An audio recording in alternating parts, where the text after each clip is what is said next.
جب انسان کو تھوڑا سا ترجمہ آتا ہو نا، اس کی تھوڑی توجہ ہو، اسے نماز پڑھنے کا بھی بڑا ہی مزہ آتا ہے۔ نبی کریم علیہ السلام فرماتے ہیں، رب فرماتا ہے یہ سورہ فاتحہ میرے اور میرے بندے کے درمیان آدھی آدھی ہے، آدھی میری ہے آدھی میرے بندے کی ہے۔ جب وہ کہتا ہے نا مالک یوم الدین، تو یہاں تک وہ میری تعریف کرتا ہے، ایاک نعبد و ایاک نستعین تک پہنچتا ہے تو اب میرا اور اس کا آدھا آدھا کام شروع ہو جاتا ہے۔ پھر آگے میرا بندہ جب مجھ سے دعا مانگتا ہے تو یہ اس کے الفاظ ہیں جو میں اپنے فضل سے قبول فرمایا کرتا ہوں۔ تو ارشاد فرمایا تمام تعریفیں اللہ کے لیے جو تمام جہانوں کا پالنے والا ہے، الرحمن الرحیم، بڑا ہی مہربان ہے نہایت۔ یہ رحمان مبالغے کا صیغہ ہے، یعنی اتنا رحم کرنے والا کہ جتنا کوئی اور رحم نہ کر سکے، اس لیے اللہ ہی رحمان ہو سکتا ہے، بندہ کوئی رحمان نہیں ہو سکتا۔ بندے کو رحیم کہا جا سکتا ہے، نبی پاک رحیم ہے لیکن رحمان نہیں ہے، اس لیے کسی بھی انسان کا نام رحمان نہیں ہو سکتا۔ کسی دکان پر بعض اوقات لوگ نام رکھ لیتے ہیں رحمان بک ڈپو، تو یہ درست نہیں ہے۔ بندے کا نام رحمان نہیں ہو سکتا، عبد الرحمان، اس لیے کہ یہ لفظ رحمان خدا کے علاوہ کسی اور کے لیے بولنا درست نہیں ہے۔ پھر ارشاد فرمایا مالک یوم الدین، اللہ مالک ہے قیامت کے دن کا۔ تو یا اللہ آج کے دن کا مالک بھی تو ہی ہے، آج جو یکم رمضان مبارک ہے تو اس دن کا مالک بھی اللہ ہی ہے۔ تو یہ جو خاص کر کہا مالک یوم الدین، اس کا معنی یہ ہے کہ یہاں کچھ لوگ عارضی طور بھی تو بعض چیزوں کے مالک ہیں نا، یہ زمین میری ہے، یہ گھڑی میری ہے، یہ گھر میرا ہے، یہ بچے میرے ہیں، عارضی طور پر بھی تو لوگ مالک ہیں۔ لیکن قیامت کے دن عارضی طور پر بھی کوئی مالک نہیں ہوگا، قیامت میں ساری بادشاہی فقط میرے اللہ کی ہوگی۔ بلکہ رب کریم فرمائے گا کہاں ہیں وہ لوگ جو دنیا میں بادشاہ بنا کرتے تھے، کدھر ہے؟ بڑے بڑے کج کلا جو کہتے تھے کہ ہم اٹھتے ہیں تو لوگ اٹھتے ہیں، بیٹھتے ہیں تو دنیا بیٹھ جاتی، وہ کہاں ہے؟ جب کوئی نہیں بولے گا تو رب فرمائے گا للہ الواحد القہار، آج ایک رب واحد اور قہار کی حکمرانی ہے۔ پھر ارشاد فرمایا ایاک نعبد و ایاک نستعین، بے شک ہم تیری ہی عبادت کرتے ہیں اور تجھی سے مدد چاہتے ہیں۔ عبادت بھی اللہ کی ہے اور مدد بھی، یہ جو بندوں کے ذریعے بعض اوقات مدد ہوتی ہے تو یہ مدد بھی اللہ کی ہے، یہ مدد بھی اللہ کی ہے۔ یہ کسی بندے نے مائک بنایا ہے جس کی مدد سے آپ تک آواز جا رہی ہے، تو اس کو عقل کس نے دی تھی بنانے کی؟ تو پھر مدد کس کی ہوئی؟ اللہ کی۔ تو دنیا میں کوئی بھی جو مدد کرتا ہے وہ اللہ کے ولی کریں، نبی کرے، پیغمبر کریں، تو وہ مدد کس کی ہے؟ اللہ کی، اس لیے کہ وہ ذاتی طور پر کچھ بھی نہیں کر سکتے، اگر اللہ انہیں توفیق نہ دے وہ کسی کی مدد نہیں کر سکتے۔ تو ایاک نعبد و ایاک نستعین، ہم تیری ہی عبادت کرتے ہیں، تجھی سے مدد چاہتے ہیں۔ اہدنا الصراط المستقیم، اے اللہ ہمیں سیدھا راستہ دکھا۔ کون سا راستہ سیدھا ہے؟ کون سا راستہ سیدھا ہے؟ تو اللہ نے خود ہی فرمایا ایسے ہی نہ بھٹک جانا، راستہ سیدھا وہ ہے صراط الذین انعمت علیہم، ان لوگوں کا راستہ سیدھا ہے جن پر اللہ نے انعام فرمایا ہے۔ اور وہ کون ہے؟ قرآن مجید نے خود فرمایا انعم اللہ علیہم من النبیین والصدیقین والشہداء والصالحین، وہ نبی ہیں، صدیق ہیں، شہید ہیں اور نیک لوگ ہیں۔ فرمایا اپنی مرضی کے راستے پہ چلو گے تو بھٹک جاؤ گے، رب کی بارگاہ میں سوال کرنا کہ وہ تمہیں نبیوں کے، صدیقوں کے، شہیدوں کے اور نیک لوگوں کے راستے پہ چلائے۔ غیر المغضوب علیہم ولا الضالین، نہ ان لوگوں کے راستے پہ چلا جن پر تیرا غضب ہوا، اور نہ ان کے راستے پہ چلا جن پر تو ناراض ہوا، جنہیں تو نے گمراہ کیا، ان لوگوں کے راستے پہ نہ چلا، بلکہ ان لوگوں کے راستے پہ چلا جن پر تیرا انعام ہوا۔ یہ جو لوگ ہیں نا مغضوب علیہم ولا الضالین، ایک گروہ یہودیوں کا ہے اور ایک عیسائیوں کا ہے۔ کہا جا رہا ہے یا اللہ نہ یہودیوں کے راستے پہ چلا اور نہ عیسائیوں کے راستے پہ چلا، ہمیں تو ابو بکر صدیق کے راستے پہ چلا، ہمیں تو عمر فاروق کے راستے پہ چلا، عثمان غنی، مولا علی اور جناب ابو ہریرہ کے راستے پہ چلا۔ اب یہ سورہ فاتحہ کا تو میں نے مکمل ترجمہ عرض کیا۔ سورہ بقرہ یہ قرآن مجید کی سب سے بڑی سورہ ہے۔ ایک حدیث اس کی فضیلت پہ سن لے، نبی کریم علیہ السلام نے فرمایا جس گھر میں سورۃ بقرہ پڑھی جائے نا، فرمایا جن کیا وہاں سے تو شیطان بھی بھاگ جاتا ہے۔ سورہ بقرہ گھروں میں پڑھیں. یہ سب سے بڑا تعویذ ہے. اگر گھر میں جنات ہوں، کوئی آسیب ہوں، اور یہ وہ والا تعویذ ہے جو مدینے والے رسول نے عطا فرمایا ہے. یہ سب سے بڑی سورہ ہے. مفسرین فرماتے ہیں اگر کوئی استدلال کی قوت رکھتا ہو تو ایک 100 چیز کا اللہ نے حکم دیا ہے. بلکہ امام اعظم فرماتے ہیں 100 تھوڑی ہے، میری نظر سے پڑھو تو 1000 چیزوں کا حکم دیا ہے، 1000 سے منع کیا ہے، اور 1000 قسم کی نصیحتیں اللہ کریم نے سورہ بقرہ کے اندر فرمائی. اس سورہ مبارکہ کا جو پہلا رکوع ہے نا، اس میں جو سب سے پہلی آیت ہے وہ ہے الف لام میم. ان کو کہتے ہیں حروف مقطعات.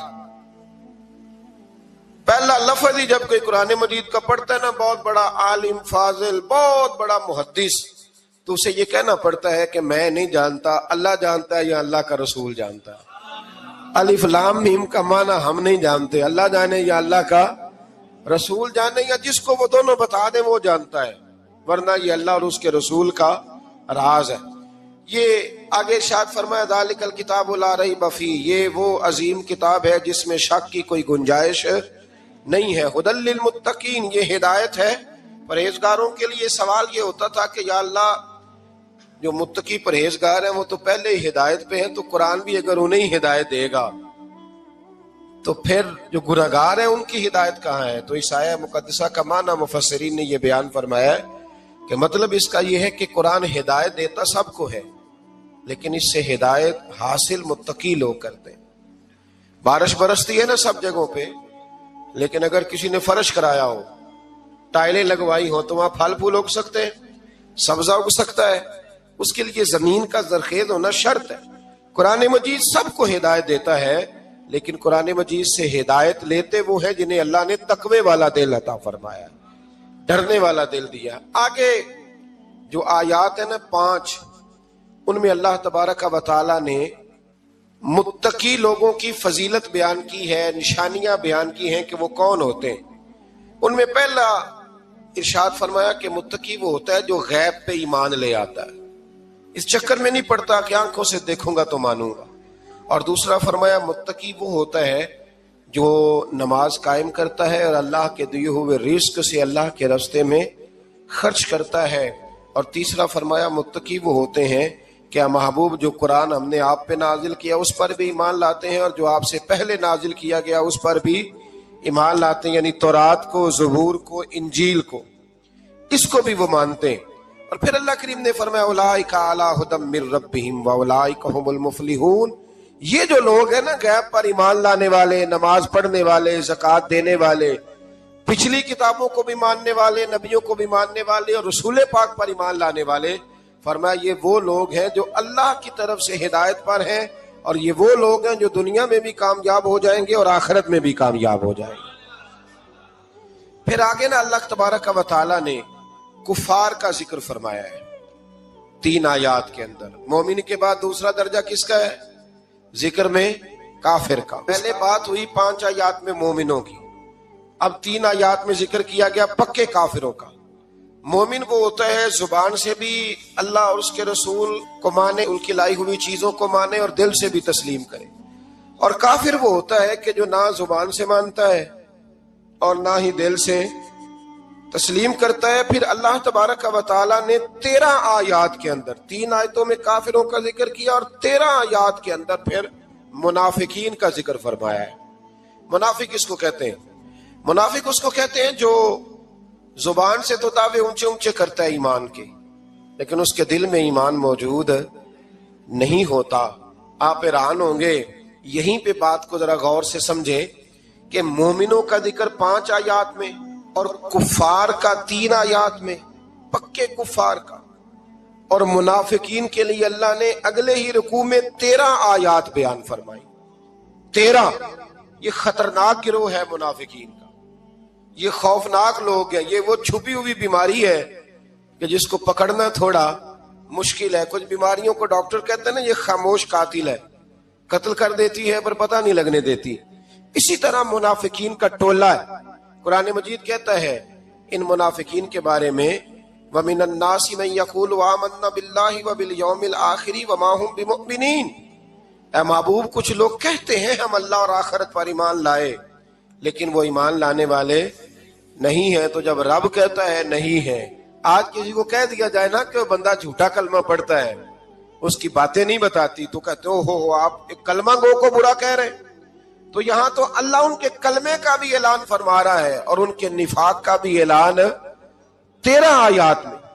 اور رب فرماتا ہے یخادعون اللہ والذین آمنوا وما یخدعون الا انفسهم وما یشعرون، فرمایا وہ اللہ کو دھوکہ دینا چاہتے ہیں مومنوں کو، حالانکہ نہیں دھوکہ دیتے مگر اپنی ہی جانوں کو، انہیں شعور ہی نہیں۔ اللہ تبارک و تعالیٰ نے 13 آیات کے اندر مکہ مکرمہ میں منافق کوئی نہیں تھا جب تک حضور نے ہجرت نہیں کی تھی۔ کیوں؟ اس لیے کہ وہاں جو کلمہ پڑھتا تو اسے مار کھانی پڑتی تھی۔ تو کسی کو کیا مصیبت پڑی تھی جھوٹا کلمہ پڑھ کے مار کھائے۔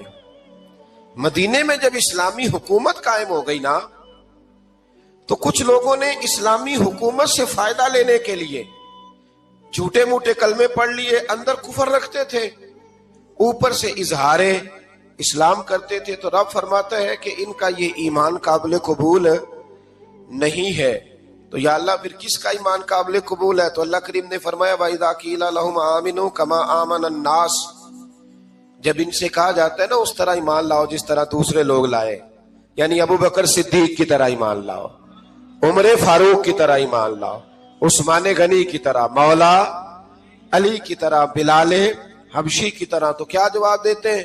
قالوا انؤمن كما آمن السفهاء، کیا اس طرح ایمان لائیں جس طرح یہ بیوقوف ایمان لائے؟ الا انہم هم السفهاء، اللہ فرماتا ہے خبردار بے شک وہی بیوقوف ہے، ولکن لا يعلمون، لیکن انہیں اس کا علم نہیں ہے۔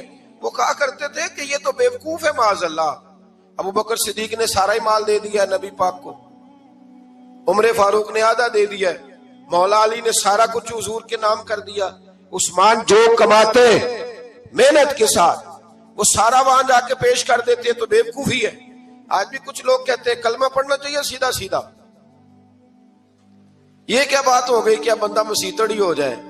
کاروبار بھی تو کرنا ہے نا، نماز روزہ بھی، تو بیوقوفی ہے۔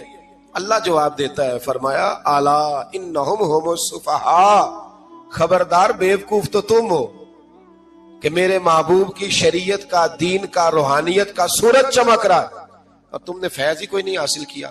تو میرے بھائیوں، صحابہ کا ایمان وہ ایمان ہے، اہل بیت نبوت کا وہ ایمان ہے کہ اللہ کو ایمان بھی وہ والا پسند ہے جو حضور کے غلاموں جیسا ایمان ہو۔